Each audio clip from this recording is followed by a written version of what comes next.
Prime Minister.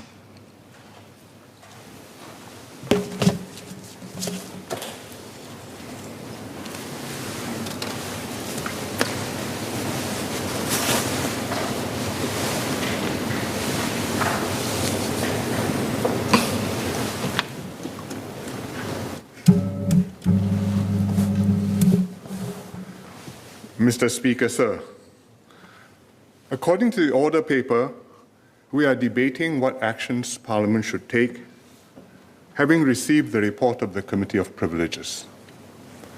But as the Leader of the House told us just now, the broader issue before us is how democracy should work in Singapore.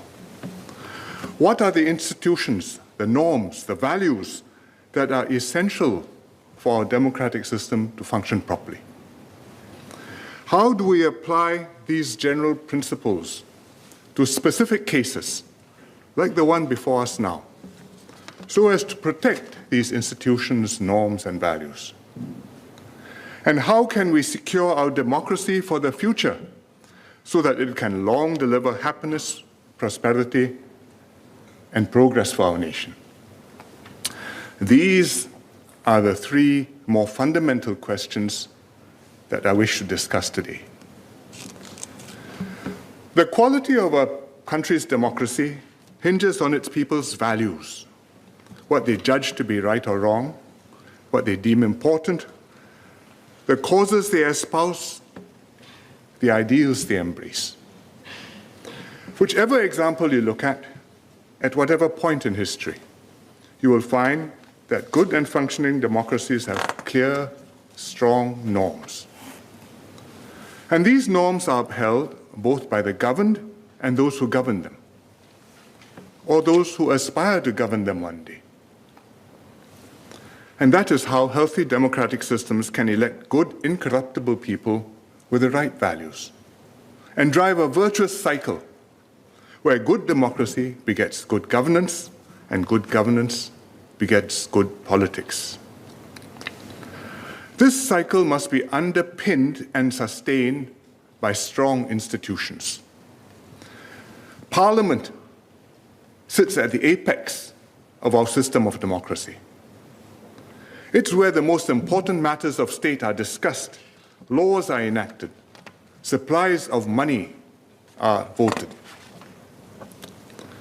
with the government setting the direction and proposing policies, while answering to the public through Parliament, and the opposition holding the government to account, while also being a government in waiting, should the ruling party lose the support of the people.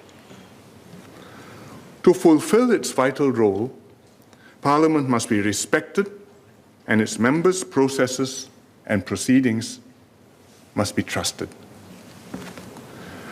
Clear norms and incorruptible values are essential to protect the dignity and standing of Parliament. The system cannot work if the standing of Parliament is called into question. And this is why we need to set the right norms of conduct among parliamentarians and guard them carefully. Tell the truth always and do the right thing by Singapore, even when it is hard or awkward. In fact, especially when it's hard or awkward. And if something goes wrong or something wrong has been done, own up and take responsibility. Do not hide, dodge, or spin further lies to obfuscate and cover up the original fib. The right norms can only be upheld by people with the right values, because norms are not merely social conventions that people comply with for appearance's sake. They have to be expressions of internal values that people believe in and hold dear.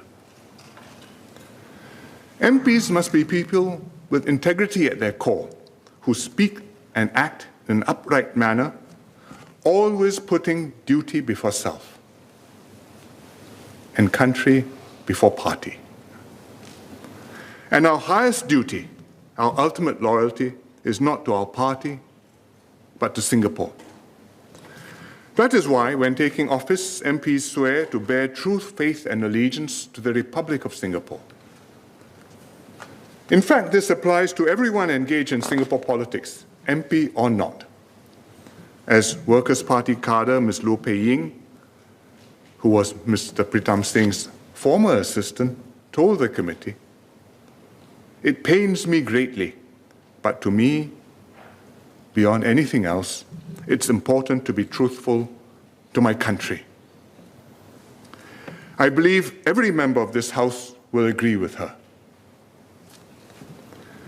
Our democratic system also depends on the people of Singapore, voters endorsing, insisting on, and backing the same norms and values, so that they can discern for themselves, as Ms. Loh did, when something is wrong, and hold accountable those in power or aspiring to power when their actions fall short of these high standards.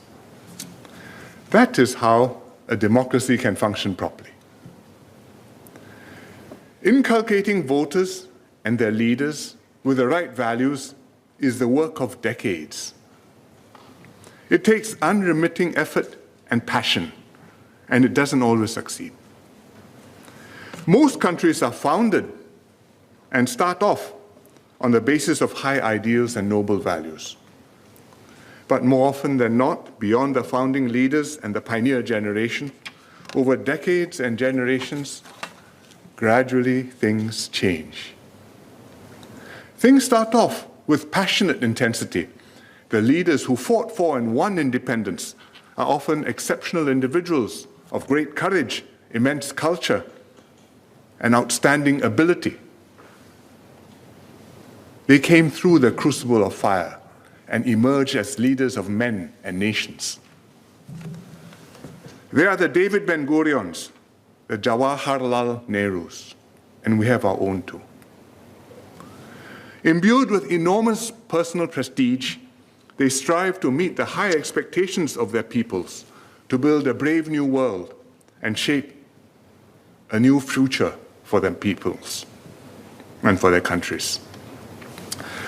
But beyond that initial fervor, succeeding generations often find it hard to sustain this momentum and drive. They start out as healthy democracies with idealism and zeal, but over time, the tone of the society changes. All too easily, a slip here, a blind eye there, a fudge, a trim, and gradually things go downhill. The texture of politics changes. Respect for politicians declines. After a while, the electorate comes to think, this is the norm and you cannot expect better. And so, standards get debased, trust is eroded, and the country declines further. Many political systems today would be quite unrecognizable to their founding leaders. Ben-Gurion's Israel has morphed into one which can barely form a government, despite 4 general elections in 2 years. Meanwhile, a stream of senior politicians and officials in Israel face a litany of criminal charges. Some have gone to jail.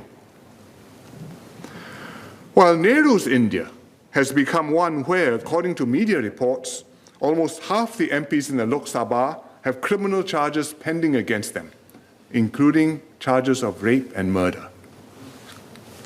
Though it is also said that many of these allegations are politically motivated.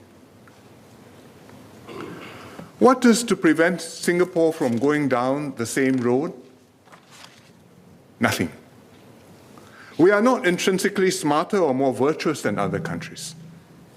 Modern Singapore does not come born with a fail-safe mechanism.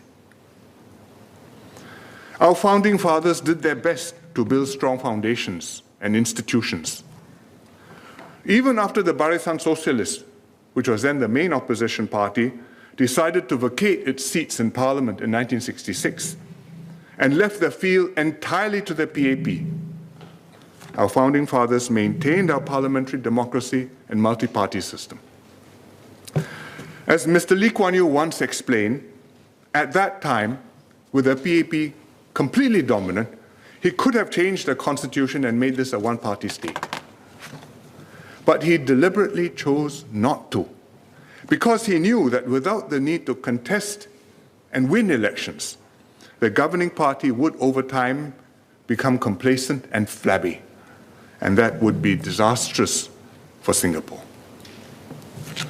So the Founding Fathers took the more robust way. They kept politics contestable, they built up institutions, Parliament, the judiciary, the civil service, the police and armed forces, and later the elected president and the Council of Presidential Advisors. To enable Singapore to operate on a more resilient basis, not dependent on a few key people pulling all the levers, pushing all the buttons, making everything work. Still, to operate these institutions, you need good people, and they needed to recruit, train, and deploy ministers, MPs, judges, civil servants, experts in many fields, people of ability and commitment, with a sense of public service, and above all with honesty and integrity, whom Singaporeans could rely upon to do their duty, put Singapore first, and make this country succeed. And that is how the system we have today came to be. It is incumbent on all of us, each succeeding generation, to protect and build upon this system that we have inherited. And this requires us to uphold integrity, enforce rules and standards, apply the same rules equally to everyone, make sure nobody is above the law. If we can do that consistently, persistently, unflinchingly, then we have a shot at making things work. People can trust our leaders, our systems, and our institutions. Our democracy can mature, deepen, and grow more resilient as both the governed and the governing embrace and express the right norms and values. Singapore can continue to flourish. But if we allow ourselves to slacken, loosen standards here just a bit, overlook a lie there just this time, the virtuous cycle will stutter and start to fail. What is the key factor that keeps this virtuous cycle going, keeps Singapore on the up and not on the down? It is trust. On his 100th birthday, Mr. George Shultz, the former US Secretary of State, reflected on this. This was a year and a bit ago, December 2020, he wrote an op-ed upon reaching 100 years old. And he said it was one of the most important lessons in his long life, that trust is the coin of the realm. When trust was in the room, he wrote, good things happened. When trust was not in the room, good things did not happen. Everything else is details. We saw how this worked in the COVID pandemic. Trust was a key factor why some countries did better than others. I've been saying this for 2 years, but recently there was a study published in The Lancet, a British medical journal, which confirmed this, studied multiple countries and found that countries with high levels of trust and together with that low corruption saw lower infection rates and higher vaccine coverage.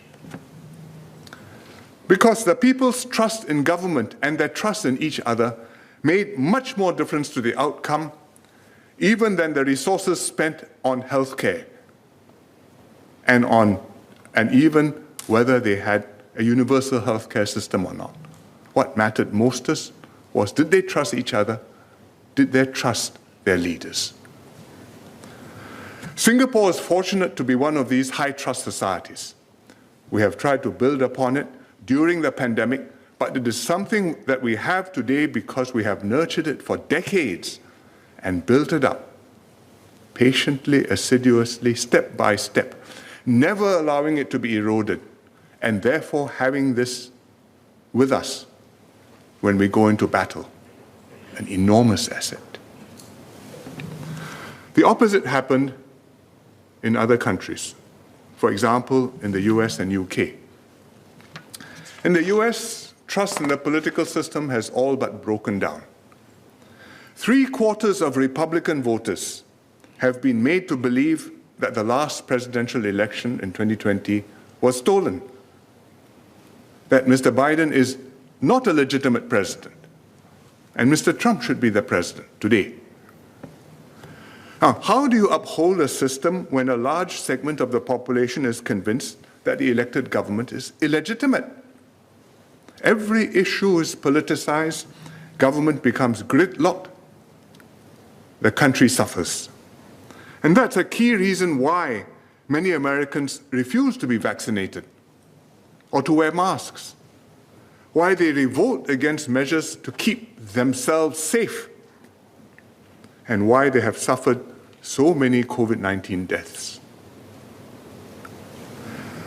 Or look at the ongoing uproar in Britain about the Partygate scandal in Westminster, the mother of parliaments, no less. The scandal has been attributed to failures of leadership and judgment in an official government report. By ignoring its own rules, the current UK government has caused a severe breakdown of trust and lost credibility in its COVID-19 controls.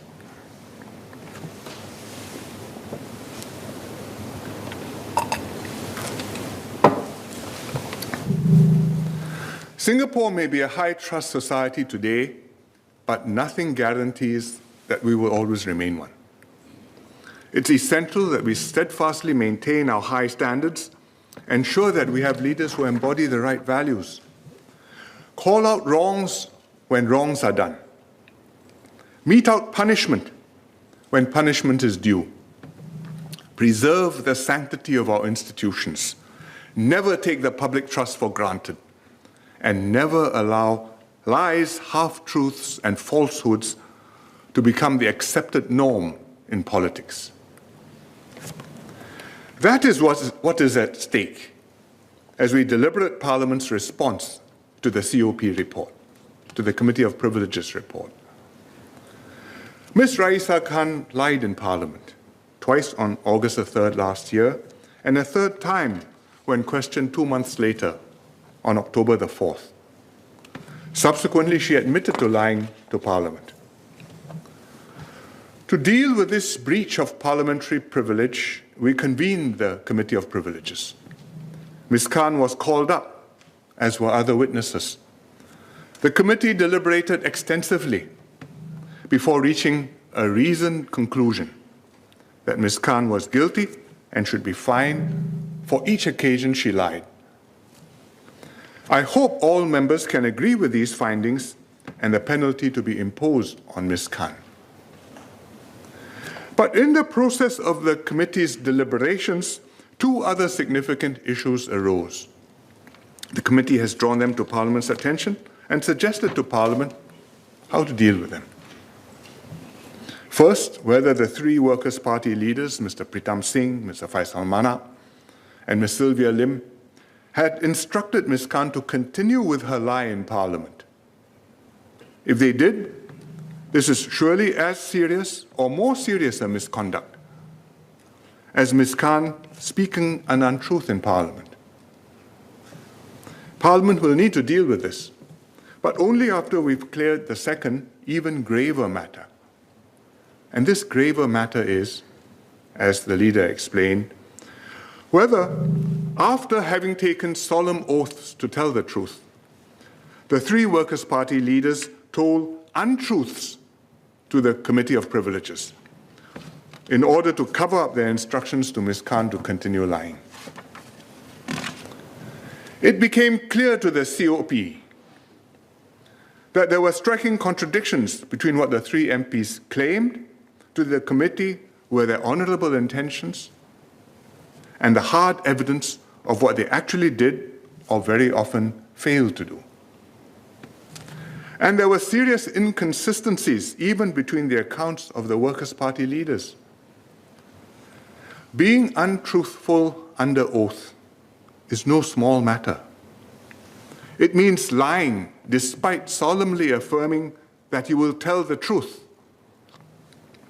In this case, not once, not twice, but repeatedly, over many hours of extensive questioning and on several days. The committee's assessment is that these untruths were not accidental or incidental errors, but deliberate, premeditated acts done with a definite intent to mislead and to deceive.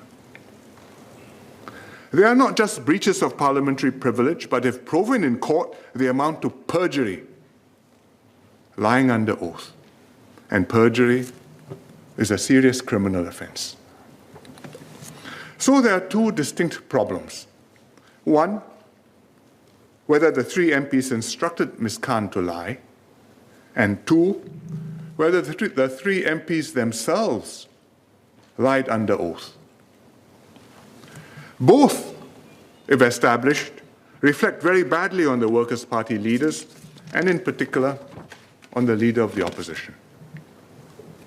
Both issues, if not dealt with properly, will dishonor Parliament and bring this august institution into disrepute. Some ask, wasn't Ms. Raisa Khan the one who lied? Why are the Workers' Party leaders being treated more harshly? As the leader of the House noted just now, if the committee is right, and then Mr. Hsien and his fellow Workers' Party leaders themselves lied and presented untruths to the committee.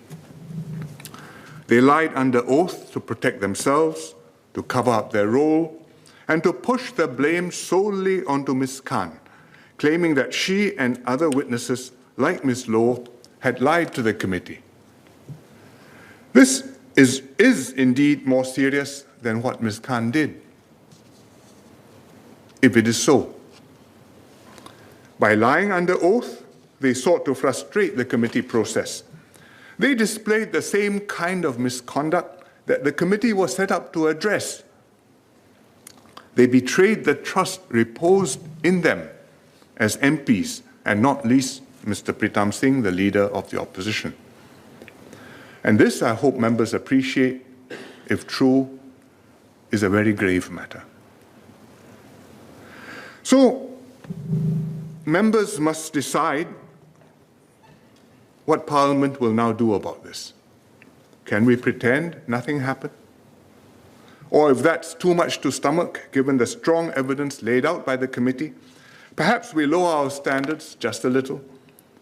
Note that untruths were told, but argue that it was, after all, not so serious a lie, and no harm was done. If we do either of these things, we too would become complicit in dishonoring and demeaning Parliament. We must take the transgression seriously and act on it. And I'm glad that's a conclusion the committee has come to and recommended to the House. What alternative choices did the committee have? It could have recommended to Parliament to administer a token slap on the wrist. But that would show that we were taking a very serious matter rather lightly. Worse, by lowering our norms, we would be telling Singaporeans that it's really not so bad for elected leaders to lie. Alternatively, the committee could have recommended that Parliament itself metes out an appropriately heavy penalty. This is something that Parliament has the power to do. But had the committee recommended that, and Parliament decided on the penalty itself, the opposition would surely have cried foul and accused the PAP of using its majority to persecute the opposition. In fact, they're already insinuating this as a smokescreen to obscure the real issue. that the Workers' Party had lied while under solemn oath. I believe, therefore, that what the committee recommends is the best way forward. Since the criminal offence appears to have been committed, let Parliament refer the matter to the public prosecutor. Let the public prosecutor consider the evidence afresh. Let the system work. If the charges are filed, Mr. Pritam Singh and also Mr. Faisal Manap can defend themselves in court. The court will have to be satisfied that their guilt has been established beyond reasonable doubt, and if they are innocent, they have nothing to fear. I commend this course of action to the House, and if I were Mr. Singh, I would vote in favor of both motions. Fine Ms. Khan, because she's guilty beyond doubt. In fact, Mr. Singh's own party member, Mr. Dennis Tan, who was on the committee, thinks she should be fined more heavily for the second offence. And if Mr. Singh maintains that he and his fellow Workers' Party leaders have done nothing wrong, he should also vote in favor of referring his own case and that of Mr. Faisal Manap to the public prosecutor. Indeed, he should demand a court trial in order to have the full opportunity to defend himself, vindicate his reputation, and clear his name. That is what I would do if I were Mr. Singh. Regrettably, pro-Workers' Party voices on the social media have taken quite a different tack. Before the matter can be conclusively determined, if necessary in court, they are doing their best to confuse the issues and rouse sympathy. They are asking the public to clear the names of the 3 MPs, suggesting that referring the case to the public prosecutor is political persecution. What they're really saying is this: don't look too carefully at what Mr. Singh did. Just remember who he is. He is the opposition that you voted for. He's the leader of the opposition. By virtue of his position, he should not be referred to the public prosecutor, and any action against him must, by definition, be politically motivated. Because who he is more important than what he has done, even if he may have committed a crime. Some people may be taken in and sympathize with this story. They say, why not just let the matter rest? Can't we find a compromise solution? After all, it would be easier for the government not to have to pursue this matter against the 3 MPs. We have a full enough agenda. But, Mr. Speaker, as long as the PAP is the government, we will not shy away from doing whatever is necessary to uphold the right norms in this House and to imbue Singaporeans and their leaders with the values critical to sustain trust in the system and critical to our success. Mr. Singh succeeded Mr. Loh Teck Yang as Secretary General of the Workers' Party. Mr. Loh served for a very long time, 30 years as an MP, 17 years as party leader. He sat opposite me where Mr. Singh now sits. Mr. Loh was a formidable political opponent, but he was a patriotic Singaporean. He set a different tone for the Workers' Party. He said he hoped the Workers' Party could help to build a first world parliament in Singapore. He must be saddened that instead, this is what his successor has done. Because what has happened is a betrayal of what the Workers' Party claimed that it stood for. But judging by Mr. Loh's public comments, he is confident the party can ride this out. And it need not be a setback for our democracy either. Provided we hold Mr. Singh and his colleagues accountable for dishonoring the standards of this House and also for possibly breaking the law.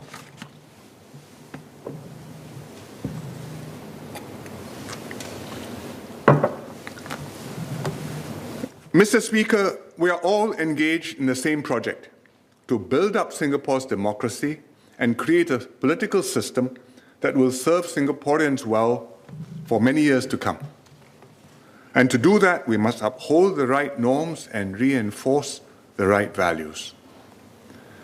I know Singaporeans want to see more political contestation, and I accept that.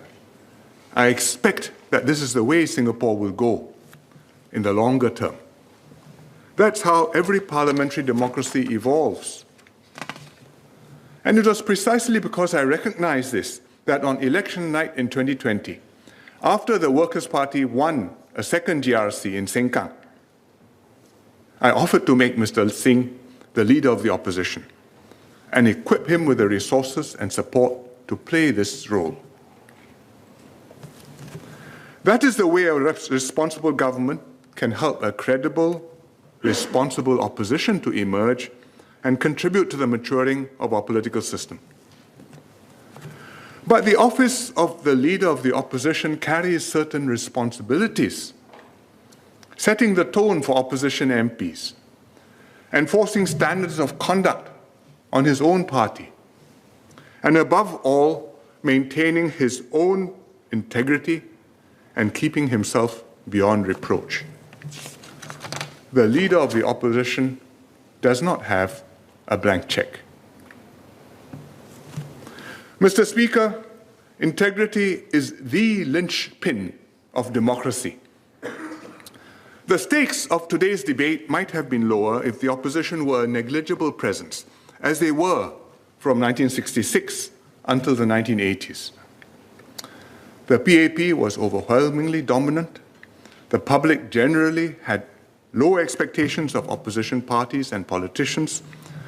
The tone of the country and its governance was set by the PAP and the high standards that the PAP imposed on itself.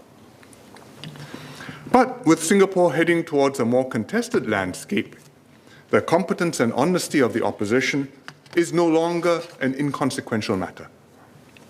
The question of what are the right values and how should we uphold them becomes of fundamental importance for both the opposition and the governing party. Every election henceforth will be about who wins the mandate to run this country. If the system is working properly, the governing party will be re-elected, so long as it remains honest, competent, and trusted. If the governing party falls short, and Singaporeans come to deem an opposition party more honest and incorruptible, more competent and more trustworthy, then the governing party should be voted out, and that opposition party should be voted in to form the next government. We cannot assume that the PAP will always continue in government, nor can we assume that the Workers' Party or some other opposition party or any other opposition party will always stay in the opposition. I do not know when or how there will be a change of governing party in Singapore one day. My job as party leader is to make sure the PAP governs well to the best of its ability so that it retains the mandate of the people for as many elections as possible. But my duty as the leader of the country is also to maximize the chances that whichever party wins future elections, it will uphold and be held to the same high standards of proper conduct and honesty as the PAP, so that our democratic system can continue to operate properly, whichever party is in charge, and won't go down the drain. Because a small island city-state like Singapore, the only one in the world like this, needs a strong, effective, and good government, whoever leads it. With our lives and future at stake, everyone participating in the system must be held to the same standards. There can be no excuses, no double standards, and no pardoning of inexcusable behavior, just because the offending party portrays itself as the underdog. Mr. John Major, the former British Prime Minister, recently made a speech, triggered by Partygate, I'm sure, lamenting the state of British politics today. It was a cri de coeur, a cry from the heart. Let me read you a few excerpts. There has been cynicism about politics from the dawn of time. We are told that politicians are all the same. And this untruth conditions electors to condone lies as though they were the accepted currency of public life. But politicians are not all the same, and lies are just not acceptable. To imply otherwise is to cheapen public life and slander the vast majority of elected politicians who do not knowingly mislead. But some do, and their behavior is corrosive. This tarnishes both politics and the reputation of Parliament. It is a dangerous trend. If lies become commonplace, truth ceases to exist. What and who, then, can we believe? The risk is nothing and no one. And where are we then? If trust in the word of our leaders in Parliament is lost, then trust in government will be lost too. John Major's is a Western view. But in Eastern society too, norms and values are crucial. In fact, even more than in Western philosophy, because Western philosophy says checks and balances, but Eastern philosophy says your virtue, your moral standing, that's what gives you the right to govern. In Confucian thought, there are 4 social guidelines, the 四维, that hold a state together: rituals, righteousness, probity, and shame. 礼义廉耻.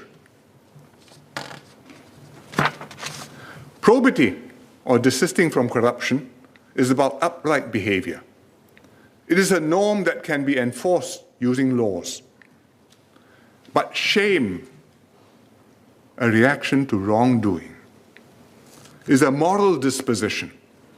It's about one's own sense of right and wrong, whether we know we have done the right thing or we know we have fallen short, even when nobody said so. That has to come from within ourselves, from our own values, our own consciences. Absent that sense of shame, people may comply with laws for fear of punishment, but they will lack the moral compass to do the right thing simply because it is the right thing to do, and to take responsibility when they've fallen short of the standards expected of them. What I personally find most disappointing in the Workers' Party narrative and in their response, including in this House today, is the complete absence of any admission that the 3 MPs have done anything wrong. There is no contrition. Whether from the Western or the Eastern view, if lack of shame becomes a public norm, our political system will break down progressively and irreversibly. Order. Leader. Mr. Speaker, may I seek your consent and the general assent of members present to move that the proceedings on the item under discussion be exempted from the provisions of Standing Order number 48.8 to remove the time limit in respect of the Prime Minister's speech. I give my consent. Does the Leader of the House have the general assent of honourable members present to so move? Aye. Leader, please proceed. Mr. Speaker, I beg to move that the proceedings on the item under discussion be exempted from the provisions of Standing Order number 48.8 in respect of the Prime Minister's speech. The question is, as moved by the Leader of the House, as many as of the opinion say aye. To the contrary, say no. I think the ayes have it. The ayes have it. Prime Minister.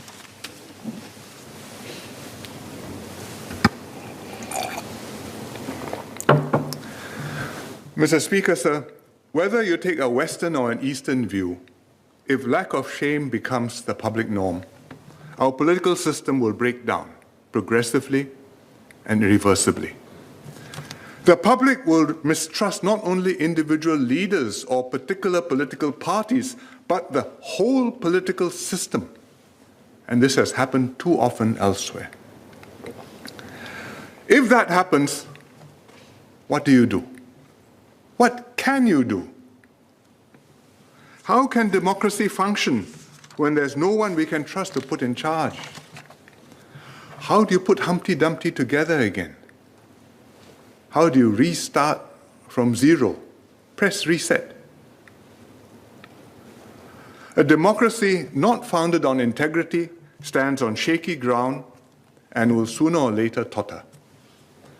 If instead of trust being the coin of the realm, as George Shultz put it, lies become the accepted currency of public life, as John Major said, all the sound and fury of contestation and debate will signify nothing good for the country. As Singapore politics grows more competitive, we must make sure that the competition is honest, impartial, and above board. Where the system runs properly and our institutions remain sacred and respected by all, where good people work together constructively to serve Singaporeans, wherever they stand on the political spectrum. And most basic of all, where Singaporeans can trust those who represent them to conduct themselves honestly and honorably and act on behalf of the public and of Singapore. Mr. Speaker, the committee report is long and detailed, but the core issues are few and stark. We have scrutinized Ms. Khan's actions and its rights and wrongs. She has admitted her wrongdoings and will be punished appropriately for them. We thought the matter could be closed off straightforwardly, but there turned out to be a much larger problem. Online, people call this Raisa Gate, after Watergate. And just like in the original Watergate affair, while investigating Ms. Raisa's transgressions, the committee unexpectedly stumbled upon a cover-up by Workers' Party leaders even more serious than the original offense. The committee didn't expect this, but now with the findings before us, it is our responsibility, Parliament's responsibility, for the MPs to take the necessary and appropriate course of action.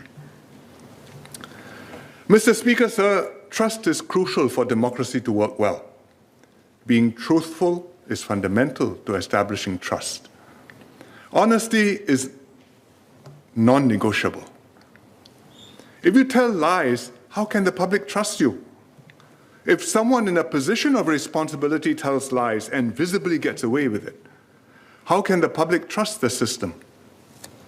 And if Parliament condones lying among its own members, how can Singaporeans trust the institution of Parliament?